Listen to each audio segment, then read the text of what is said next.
ஐயா, உங்க கூட இருக்கிற அன்பழகன் பணம் வாங்கிட்டு தான் மாவட்ட செயலாளர் புதிய நிர்வாகிகள் போடுறாங்கன்னு அன்பழகன் மீதியும் ஜி.கே. மணி மீது கடுமையான குற்றச்சாட்டு வச்சிருக்காங்க. அது உண்மைதானா?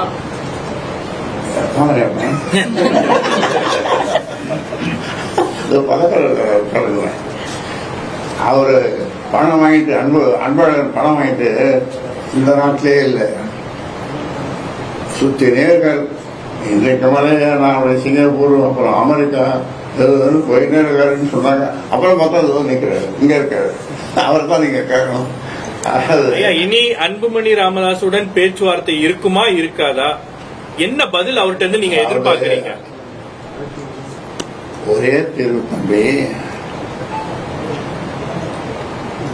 நான் செயல் தலைவராக இரு என்று என்னுடைய அப்பா சொன்னார்.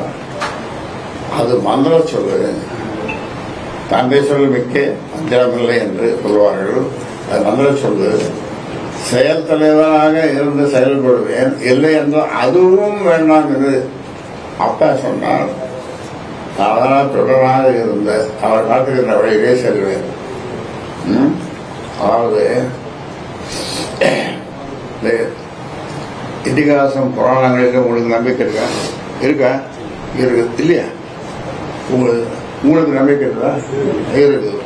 அந்த ராமாயணம் படிச்சிருப்பீங்க, நீங்க கபாலமான படிச்சிருக்க மாட்டீங்க, டிவியில் பார்த்துருக்கேன். அதுல ராமனை காட்டுக்கு போக சொல்லி எத்தனை வருஷம்? 14 வருஷம். யார் சொன்னது? தசரத சக்கரவர்த்தி தந்தை. 14 வருஷம்.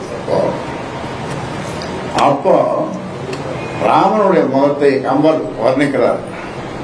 எப்படி வர்ணிக்கணும்? அன்றளர்ந்த தாமரை போல். என்ன அர்த்தம்? இன்னைக்கு மலர்ந்த தாமரை. ஆமா, அன்றளர்ந்த இன்றைக்கு மலர்ந்த தாமரை போல் அவர் முகம் இருந்ததுதான். 14 வருஷம் வனவாசமே காட்டுக்கு போய் எல்லாமே ராமாயணம் உங்களுக்கு தெரியும். இது ஒரு உதாரணம். இந்த பேச்சுவார்த்தை சரிப்பட்டு வரல அப்படின்னா என்ன தீர்வு? நீங்க திரு அன்புமணி அவர்களை கட்சி அடிப்படை உறுப்பினர்ல இருந்து நீக்கிடுவீங்க? அது நீக்க மாட்டேன், அதை செய்ய மாட்டேன், அதை செய்ய மாட்டேன்.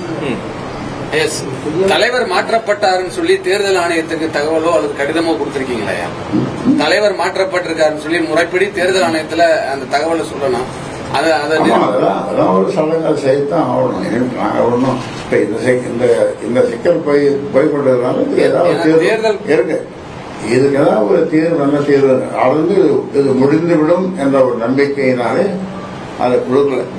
பாமக நிறுவனர் அவர்களுக்கு நிர்வாகிகளை நீக்க அதிகாரம் கிடையாது, தலைவராகிய எனக்கு தான் அந்த உரிமை இருக்கிறது. அதனால் நீங்க நீக்கப்பட்டவர்கள் அனைவருமே பதவியில நீக்கிறான்றாங்க. நிர்வாகத்துல யாருக்கு அதிகாரம் இருக்கிறது? நான் சொல்லிட்டேன், நான் நிறுவனர் தலைவர் சொல்லியாச்சு.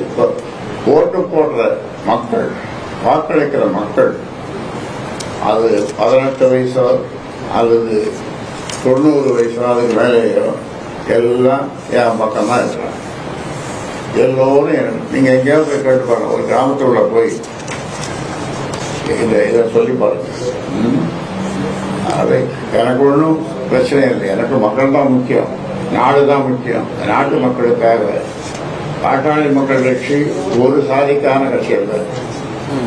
தமிழ்நாட்டில் இருக்கிற 324 சாதிக்கு 324 சாதிகள் சமநிலையோடு இருக்க வேண்டும், சமூக நீதி பெற வேண்டும், கல்வி பெற வேண்டும், பொருளாதாரத்தில் சிறந்து விளங்க வேண்டும் என்று அந்த மக்களுக்காக 324 சமூக மக்களுக்காக பாடுபட்டு வருகிறவன் சொன்னாங்க. அதிமுக பேச்சுவார்த்தை கூட இந்த மாதிரி பிரச்சனை நடக்கும்போது திரு குருமூர்த்தி அவர்கள் தான் போனாரு. அந்த கட்சி நாளா உடைஞ்சிருச்சு. இப்ப அந்த மாதிரி ஒரு சூழல் பாமகவுக்கும் வந்துருமோ அப்படின்ற பயம் உங்கள் தொண்டர்கள் மத்தியில இருக்கு, மக்கள் மத்தியிலயும் இருக்கு.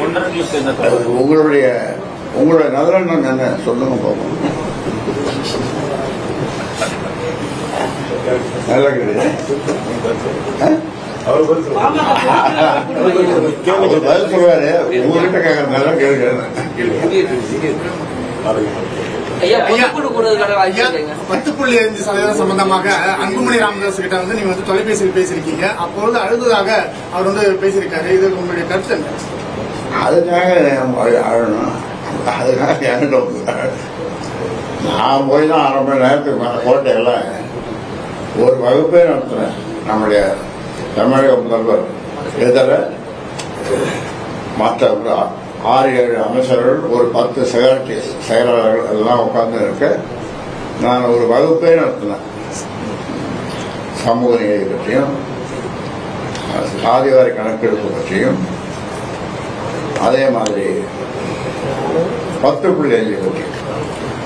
பொதுக்குழு இப்போ இந்த கூட்டணி பேச்சுவார்த்தை இந்த விஷயங்கள்லாம் இப்ப தொடங்கிரும். இப்ப இந்த பிரச்சனை இருக்கிறதுனால யார்கிட்ட பேசுறது அப்படின்ற ஒரு குழப்பம் வந்து கூட்டணி கட்சி உங்களை அணுகக்கூடிய தலைவர்களுக்கு இருக்கும். யார்கிட்ட பேசணும்? பாமக மக்கள் கட்சியினுடைய பாட்டாளி மக்கள் கட்சியோடு கூட்டணி வைத்துக் கொள்ள வேண்டும் என்று விரும்புகின்ற கட்சிகள் அவர்களுக்கு தெரியும், நல்லது கெட்டது எல்லாம் தெரியும். அதனால அவர்கள் முடிவு செய்வார்கள். பாமக பொதுக்குழு நடந்து 3 வருடத்துல பதவிக்காலம் வந்து நீடிக்கிறோம். அப்படி பார்க்கும்போது பாமக பொதுக்குழுல தேர்ந்தெடுக்கப்பட்ட பதவி முடிவு இன்னும் 3 வருஷம் அவருடைய பதவி முடிஞ்சிடுது. ஒரு தலைவர் என்பது 3 வருஷம் தான். அது முடிஞ்செடுத்து மறுபடியும் ஒரு பொதுக்குழு கூடி தேர்ந்தெடுக்கும். தலைவர் அன்புமணின்றது இப்ப காப்பந்தா இருக்காரு. பொதுக்குழு பதவிக்காலம் முடிந்த பிறகு தலைவர் பதவின்றது இப்ப காப்பந்துல தான் இருக்காரு.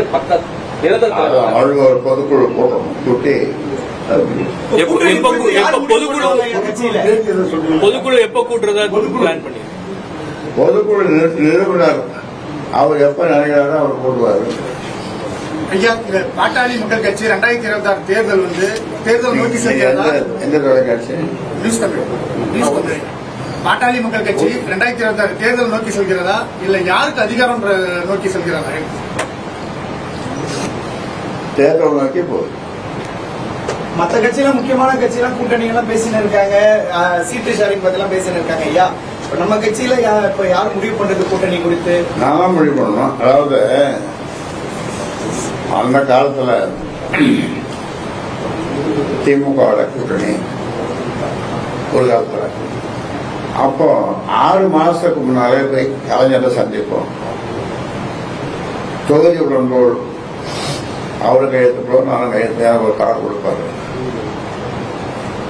கீழே பத்திரிகையாளர் இருப்பாங்களா, என்ன பேசுறீங்க? நாங்க ஒன்றும் பேசல, சும்மா அவரை பார்க்கறதுக்காக வந்தான்னு சொல்லுவோம். ஆனா அப்போ கையெழுத்து போட்டுருவோம். 6 மாசத்துக்கு முன்னாலே கையெழுத்து போட்டுருவோம். அதன் பிறகுதான் அதை வெளியிடுவோம். அந்த தேர்தலில் ஒரு வருஷம் தெரியல 6 எம்பி தொகுதியில போட்டிட்டோம். கூட்டணிகள் 6 எம்பி தொகுதியில போட்டிட்டோம்.